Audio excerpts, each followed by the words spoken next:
of the fight of Raila Amolo Odinga. And we know that there is politicians like Kahiga who in the life of Raila Amolo Odinga have used him as a bogeyman to scale their own political heights there. But it is shocking that they continue to make Raila a bogeyman in his death. And what I know is that Kahiga does not speak for himself. Kahiga is the spokesperson of Rigathi Gachagua. Rigathi Gachagua mocked Raila's illness and asked whether he was a virus and whether Kalonzo was a bacteria. To date, Rigathi Gachagua is yet to mourn Raila Odinga. Raila Odinga, who braved political tensions to go and mourn his brother, the late Nderitu Gachagua. And therefore, we note now that anyone who associates with Gachagua and his ilk, like Kahiga, cannot be our friend. The line is drawn.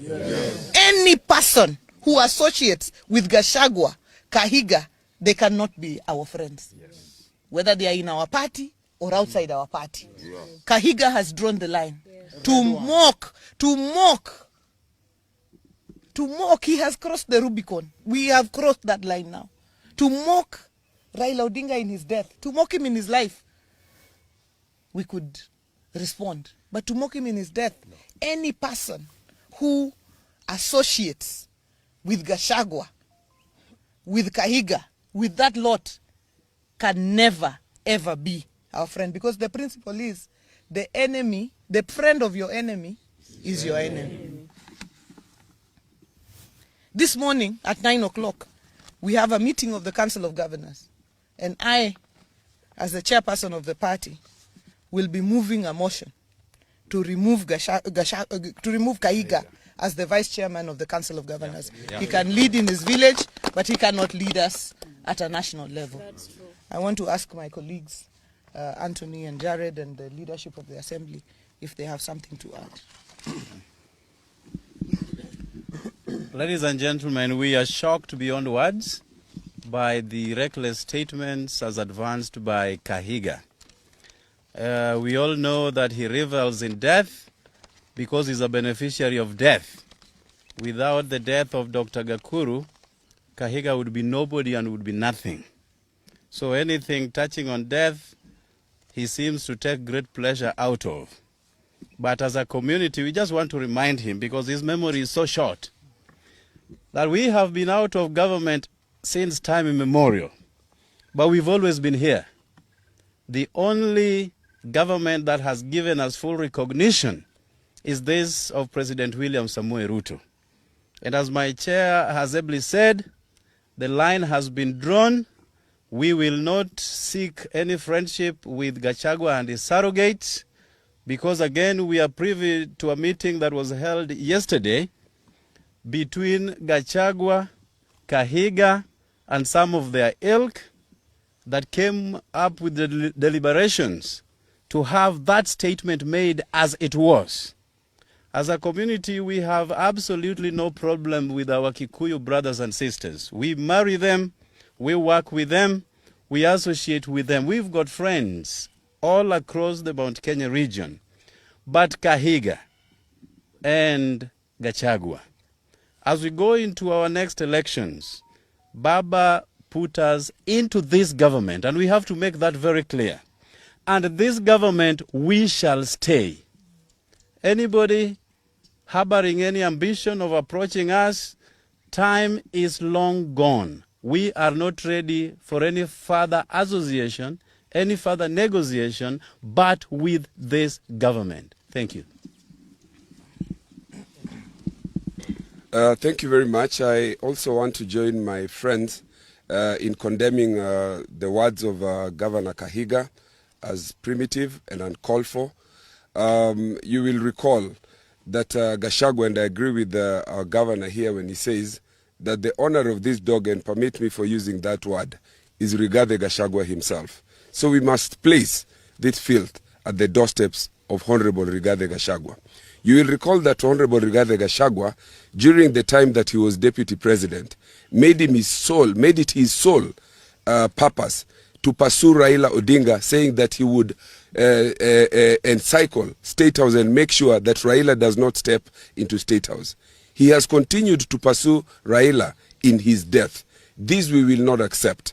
We will not accept this because Governor Rigathi Gachagua himself was a beneficiary. The Constitution 2010, in which he stepped in as deputy president, was as a result of the sweat and blood of Raila Amolo Odinga. Same to the governor of Nyeri County.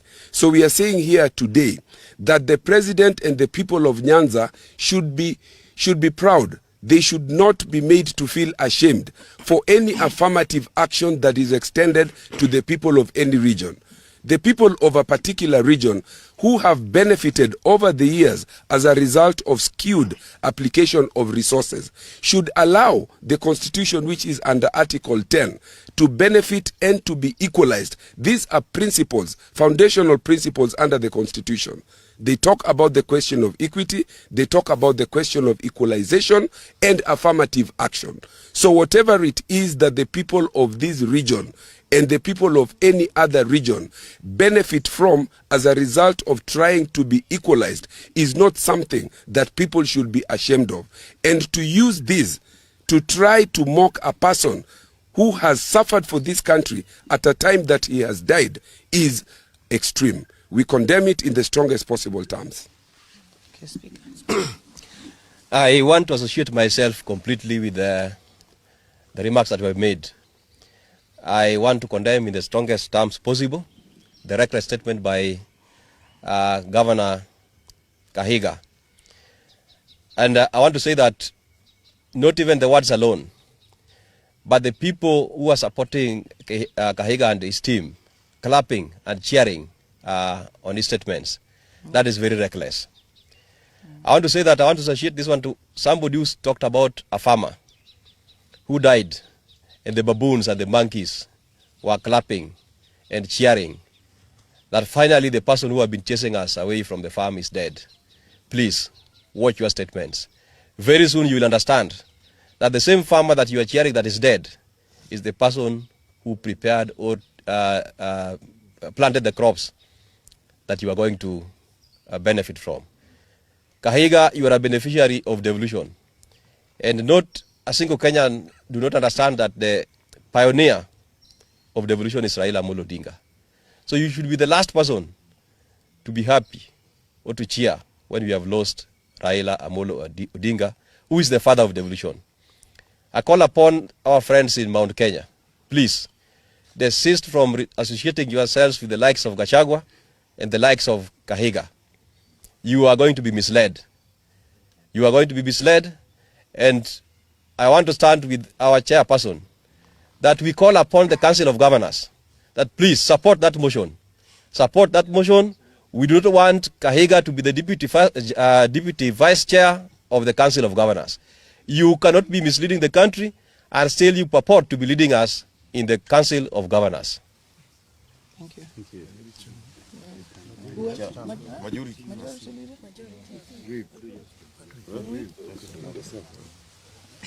Thank you very much, Your Excellency and members of the press.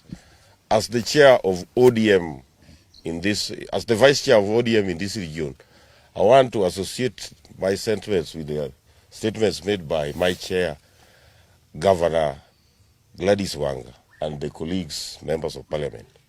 I want to say that as ODM members in this region, we want to urge our members to stay calm as we approach this issue in a sober mind.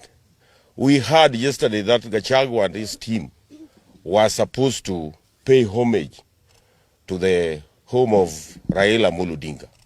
We urge Gachagua, never, never, don't step in Bondo. Don't step in Bondo, as your statements are not very, very friendly to us as ODM. Otherwise, I urge our members to stay calm as we approach this issue in a sober mind. Otherwise, thank you and thank you very much. Question? Thank you very much. So there's one.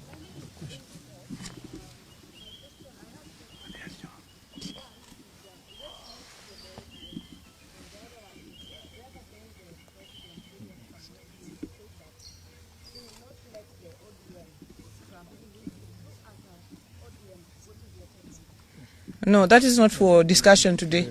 The ODM will give their way forward and everything after the relevant organs have met. So that's not for discussion today. Thank you very much. Thanks. Thank you. Tonango intie to